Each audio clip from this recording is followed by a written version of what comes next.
ஆவி சந்தோஷப்படும் பொழுது துதி எல்லாம் ஆட்டோமேட்டிக்காக சந்தோஷமாக நமக்கு வரும். ஆவியில் நம்ம சந்தோஷப்படாமல் என்ன கையை தட்டினாலும் பாட்டை பாடினாலும் மியூசிக் போட்டாலும் ஒரு பிரயோஜனமும் இருக்காது. கரெக்டாக துதிக்கிறாங்க. எப்படி கரெக்டாக துதிக்கிறாங்கன்னா அவங்களுடைய ஆவி களி கூறுகிறது, ஆவி சந்தோஷப்படுது. ஆவி சந்தோஷப்படும் போது, ஆவியில் நீங்கள் களி கூர்ந்து கடவுளை பார்க்கும்போது, கடவுளை துதிக்கும் போது, கடவுளிடத்துல கொடுக்கும் பொழுது, சுற்றி இருக்கிறவங்கெல்லாம் பார்க்காம, சுற்றி இருக்கிறதெல்லாம் பார்க்காம, மரியாதை அந்த காலத்தில் வாழ்ந்துட்டு இருந்தாங்க. சுற்றி இருக்கிற யூதர்கள் எப்படி வாழ்கிறாங்க, சுற்றி இருக்கிறவங்க என்ன பண்ணுறாங்கன்னு பார்க்கல. வேதாகமத்தில் பழைய ஏற்பாட்டில் இருந்தவங்க எப்படி இருந்தாங்க, அவங்களுக்கும் கடவுளுக்கும் எப்படி ரிலேஷன்ஷிப் இருந்தது, அதெல்லாம் தெரிஞ்சு வச்சுருந்தாங்க. அதன்படி வாழ்க்கையை வாழ்ந்து கொண்டு இருந்தார்கள்.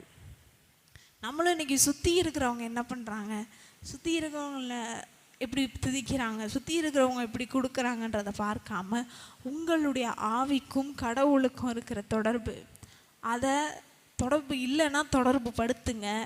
ஆல்ரெடி தொடர்பில் இருந்தீங்கன்னா அந்த தொடர்பை இன்னும் ஸ்ட்ராங் ஆக்குங்க.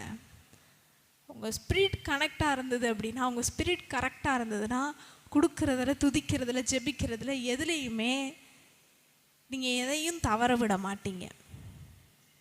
ஆவியிலிருந்து வர வேண்டும். அதான் இயேசு கிறிஸ்து சொல்லுவார் சமாரியா ஸ்திரீ கிட்ட, ஆவியோடும் உண்மையோடும் தொழுது கொள்ளுகிற நாட்கள்